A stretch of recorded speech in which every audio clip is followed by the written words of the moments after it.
Овој пат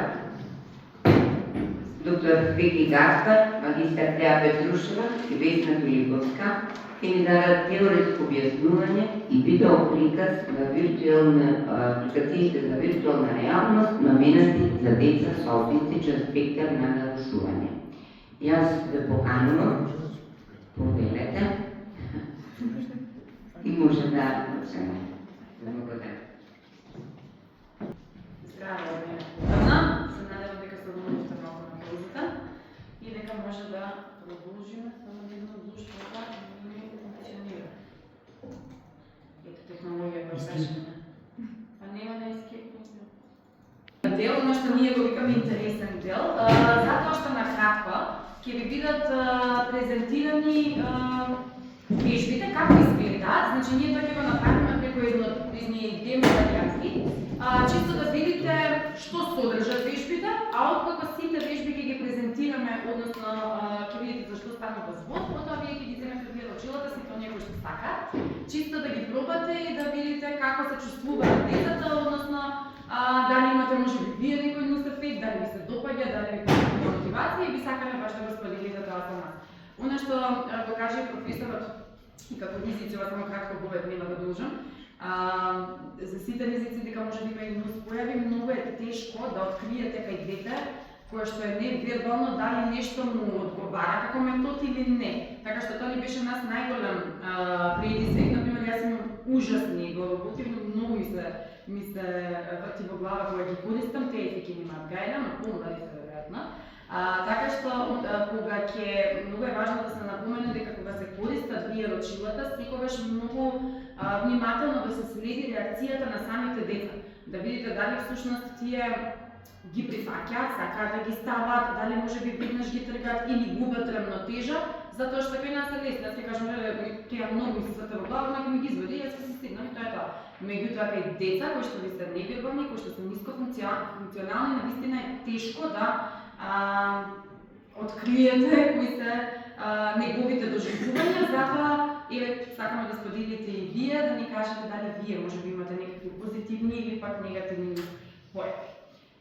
Ова е првата вежба која што ја гледате сега како демо, исто тоа вие ќе го доживеете кога ќе си ги ставите очилата кај нас. Ова е вежба која што јас секогаш се тепам да презентирам, затоа што мене ми е омилена, таа се вика нахрани го табарот. Ми се допаѓа затоа што и многу некако ни донесе супер резултати кај децата, затоа што се тука комбинации на се.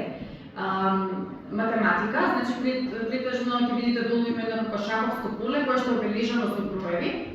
Секој број врз него си има корпа со јаболки, например, ако бројот 5 има 5 јаболки во корпата, ако бројот 8 и веќе претпоставувате дека станува збор за количество.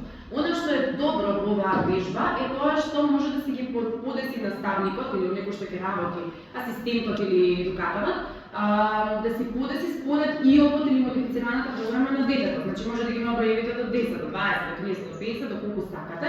Не се само класика броеви кои што можеби нема да одговараат на вашето дете со кој што работите. Исто така, важно е да се напомене каде е физичкото образование, да кажеме. Нели направено некој спој помеѓу на класиката на вежбите и нешто модернистичко, бидејќи знаеме дека денешните деца без технологија слабо функционираат. Секогаш им треба плюс мотив, така што кога ќе ги ставите очилата за да ги фатите јаболките кои што треба например да ги земете од бројот 5 или од бројот 10, вие треба баш онака правилно да кликнете, знаете, ние чучневи што ги правиме во теретана или кога вежбаме со исправен грб, со прави колена и слична, тоа значи треба да го направите за да може да го фатите бројот, односно кошницата на бројот кој што вие ви го даваат вербално. Значи зависи што ви е задачата. Така што тука е делот на физичкото образование, на ориентацијата, а секако крајот на вежбата, бидејќи кај децата особено мора да има награда, не само да ја прави, некако нема поента ако на крајот не се наградени, ќе видите на крајот излегува едно животинче од неговата пештера и всушност кој што е дабар, затоа се вели нахрани го дабарот, значи сите оние работи кои што му видите, земете ги 5 јаболки, земи 8 јаболки, земи 10 јаболки, тој ги носи кај дабарот, ги остава и дабарчето излегува и ги јади, тоа за нив едноставно една фина на крај завршница, каде што се појавува животинцето и бидејќи влегувате во виртуелна реалност, на вистина вие како да се појавува пред вас. Исто така како можности, ова вежба дозволува да земење. Например, десно, ова сега вака само ви го објаснувам за да знаете што да барате по екранот. Ќе ви се појави, например, задача како што треба да го нахраните дабарот со 58 јаболки. И сега детето собира 10 и му се собира 10 плюс, па оди до кошницата 5, 15 плюс. Значи, го вежбате буквално собирањето на еден многу поинаков начин. Дема верзијата е на турски, но вие кога ќе ги пробувате очилата, значи вие си работите на македонски јазик и тоа ќе ви стане, мислам дека комплетно и јасно зашто станува збор. Еве како се стартува самата игра. Значи се наоѓате во една пријатна средина, дека се наоѓа во една пријатна средина, јас се пуштам, мислам дека на турски или на англиски јазикот.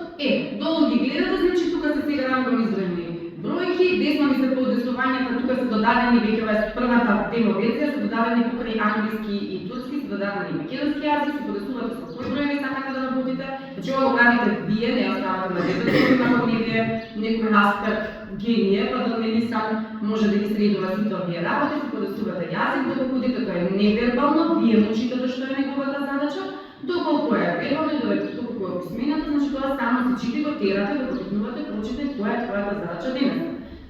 Пронајдете ги броевите, тој, стави ги на храни, кај дабарот, или како изгледаат дирекциите. Еве тука се подесуваат броевите и сега ова е тоа, каде што, еве, не заборавајте, значи да тоа ви стигнува како предупредување и она што е важно, да ви, значи вие го следите детето преку монитор. Односно, се што детето тоа ќе го видите кога ќе пробуваме, се што детето гледа низ очилата, вие го гледате преку монитор и точно гледате како се ориентира, што прави, дали правилно зема, дали правилно клека. Да речеме го земат местните, или го давачето за кој што ние како здружение реагираме кога го имаме последниот состанок. Ова ви го кажувам чисто за да не ви исплаши, пошто знае ова дабаче да излезе наеднаш и да ви направи така малку страшно чувство дека ви се појавува нешто со малку лоши запчиња, така што овие варијанти се уште се унапредуваат и ќе бидат уште попријатни, да кажам, да има некој животно кој што нив им е познато како наката, да не е дабак, пошто ретко го затнуваат, значи да биде величка, зајче, нешто кое што им е познато и на тој начин да всушност ги доживеат тие сензации, гледате десно во моето стомаче, треба не знам да се напред уште толку за да нели биде завршена активност. Тоа е прилика за оваа задача, следно давам простор на моите колеги да ги врсат уште следните вежби, а потоа пристапуваме кон практичниот дел да ги пробаме.